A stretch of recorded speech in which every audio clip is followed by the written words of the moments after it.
دہشت گردی کا میں پھر وہی مثال دوں گا جو ابھی پشتوں میں تھوڑی دیر پہلے میں نے بات کی کہ دہشت گردی کی مثال انسرجنسی کی مثال ایک بیماری کی ہوتی ہے. اگر اس بیماری کو مکمل طور پہ ختم نہ کیا جائے مکمل طور پر تو وہ بیماری مختلف شکلوں میں وقتاً فوقتاً سامنے آتی رہتی ہے، اس کے اثرات نمودار ہوتے ہیں. دہشت گردی بھی ایک بیماری ہے، ایک سماجی معاشی سیاسی بیماری ہے جس کا نتیجہ یہ نکلتا ہے کہ آپ ایک جگہ اس کو کنٹرول کرتے ہیں تو کچھ عرصے کے بعد دوسری جگہ اس کا سر اٹھنے لگ جاتا ہے. ہم نے اس کو کنٹرول کیا ہے، ہماری حکومتوں نے، وفاقی صوبائی دونوں حکومتوں نے کنٹرول کیا ہے. اس کے بعد 2014 میں ضرب عضب ہوا، 2008-9 میں یہاں آپریشن ہوا، پورے خیبر پختونخوا کے مختلف علاقوں میں، باجوڑ میں آپریشن ہوا، مختلف علاقوں میں آپریشن ہوئے اور دہشت گردی کو کنٹرول کر لیا گیا. لیکن فوجی کارروائی کے نتیجے میں دہشت گردی کے صرف جو ظاہری علامات ہوتے ہیں وہ ختم ہوتے ہیں. ٹھیک ہے، یہ علاج نہیں ہے، مکمل مستقل علاج نہیں ہے دہشت گردی کا، کیونکہ آپ جہاں ایک دہشت گرد کو مار دیتے ہو 5 اور پیدا ہو جاتے ہیں، 10 اور پیدا ہو جاتے ہیں.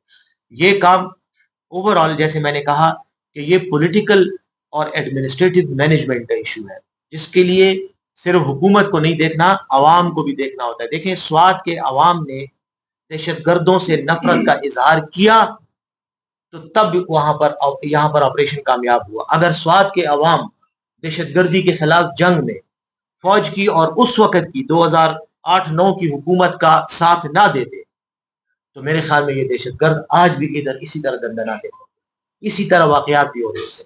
تو یہ فارمولہ ہر جگہ کے لیے اسی طرح وزیرستان میں بھی جب عوام ساتھ ہوں گے، باجوڑ میں بھی جب ساتھ ہوں گے تو تب دہشت گردی ختم ہوگی. لیکن سر وہ اس وقت تک ضرور اٹھاتی رہے گی جب تک آپ ان کا خاتمہ نہیں کر لیں گے. اور ان کا خاتمہ، یہ میرا تھیسس ہے، یہ میرا دعویٰ ہے، یہ میرا بیانیہ ہے، اور یہ میں نے ہر جگہ بیان کیا ہے کہ یہ کہنا کہ دہشت گردوں کے ساتھ مذاکرات غلط بات ہے، میں اس سے آج بھی اختلاف کرتا ہوں، میں اس سے کل بھی اختلاف کرتا ہوں. میں یہ نہیں کہتا کہ دہشت گرد کو دہشت گرد تسلیم کرو، اس کی حیثیت کو مانو، نہیں، یہ میں نے کبھی نہیں کہا. مذاکرات کا یہ مطلب نہیں ہے کہ آپ نے شکست پہلے سے مان لی اور آپ اس کے ساتھ بیٹھتے ہو.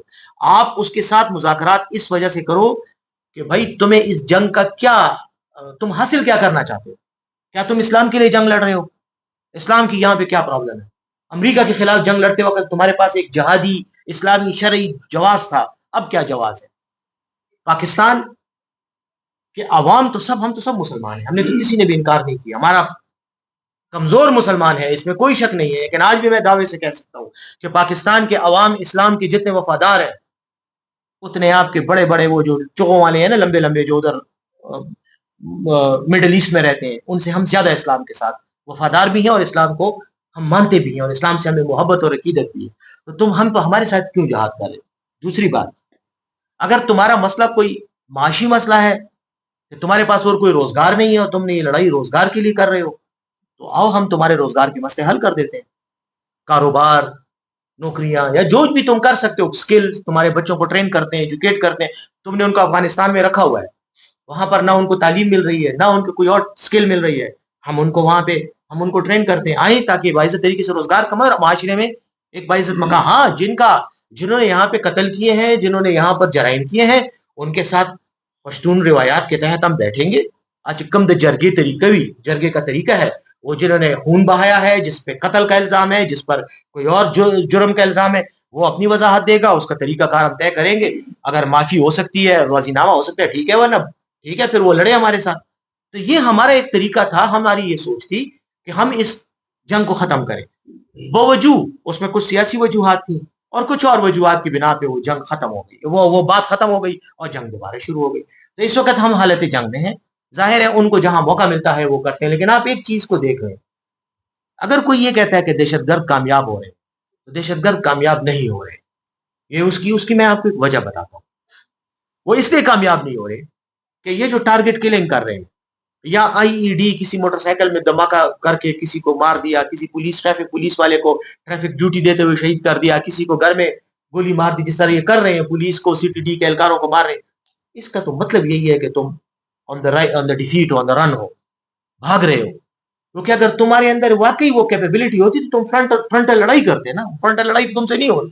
زمین پر، علاقے پر کس کا قبضہ ہے؟ وہ حکومت کا قبضہ ہے، ہمارا قبضہ ہے.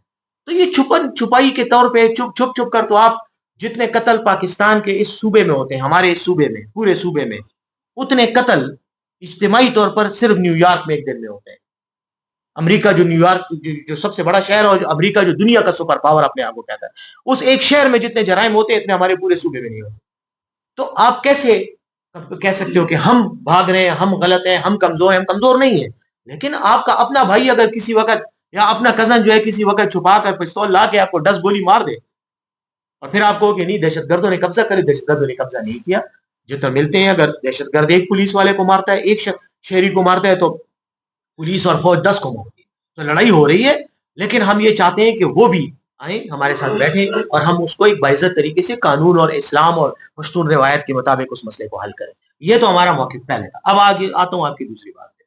آپ نے مجھے کہا کہ یہ وہاں کیوں گئے، لاہور کیوں گئے. تو میں نے پھر وہی بات ہے جو میں نے نیاز صاحب کی بات کے جواب میں کی تھی کہ ہماری ایک پولیٹیکل ریکوائرمنٹ بھی ہے، اور پولیٹیکل ریکوائرمنٹ اس لیے ہے کہ یہ ایک کیا کہتے ہیں ایک جمہوری ریکوائرمنٹ ہے، اور یہ ملک جمہوریت کی بنیاد پہ بنا ہے.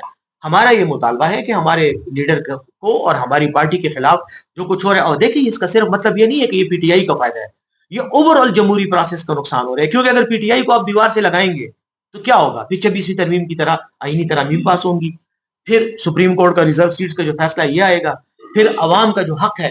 آپ لوگوں نے مولانا فضل الرحمان کی پارٹی کو تو ووٹ نہیں دیا تھا نا، آپ نے پی ٹی آئی کو ووٹ دیا. میں سوات کے عوام کی بات کر رہا ہوں. آپ لوگوں نے اے این پی کو یا پیپلز پارٹی کو نہیں دیا، آپ نے پی ٹی آئی کو ووٹ دیا. لیکن ووٹ آپ نے پی ٹی آئی کو دیے اور ریزرو سیٹیں وہاں پر ان لوگوں کو مل رہی ہیں. تو یہ تو آپ کے حق پہ ڈاکہ ہے، یہ تو آپ کے حق کا جو جمہوری حق ہے اس پہ ڈکیتی کی گئی ہے. ہونا تو یہ چاہیے تھا نا کہ ریزرو سیٹیں بھی پھر پی ٹی آئی کو ملتی قانون کے مطابق. تو اس لیے ہمارا یہ اخلاقی فرض بھی ہے کہ ہم یہ جدوجہد کریں. اس میں صرف ہمیں ذاتی فائدہ نہیں ہے بلکہ یہ جمہوری نظام کا فائدہ ہے. اب رہ گئی بات میری کہ میں راولپنڈی کی مدد کرتا ہوں یا میں پشاور کی قیادت. میرے اوپر یہ الزام لگائے گا کہ میں اسٹیبلشمنٹ کا کوئی ایجنٹ ڈھونڈا ہوں. یہ الزام بالکل لگایا جاتا ہے. پہلے میں اس الزام کی وضاحت کرتا تھا، اب میں نے اس الزام کو چھوڑ دیا جواب دینا. اس کی وجہ کیا ہے؟ اس کی وجہ کیا ہے کہ مجھے اس سیٹ پر فوج نے نہیں بٹھایا، مجھے عمران خان نے بٹھایا. ٹھیک ہے، عمران خان کا آج اسٹیبلشمنٹ کے ساتھ جو تعلق ہے اس کے لیے مجھے کوئی ثبوت دینے کی ضرورت ہے؟ اگر اس کا تعلق ہوتا اور وہ اسٹیبلشمنٹ کا آدمی ہوتا تو آج جیل میں ہوتا یا شہباز شریف کی کرسی پہ بیٹھا ہوتا. یہی ہوتا ہے نا. میں اس کا نمائندہ ہوں. ٹھیک ہے، پہلے بھی جب محمود خان کے ساتھ میں آیا، میں نے جیسی ہی تحریک انصاف جوائن کی مجھے عمران خان نے یہ ذمہ داری دی. ٹھیک ہے، ڈائریکٹ.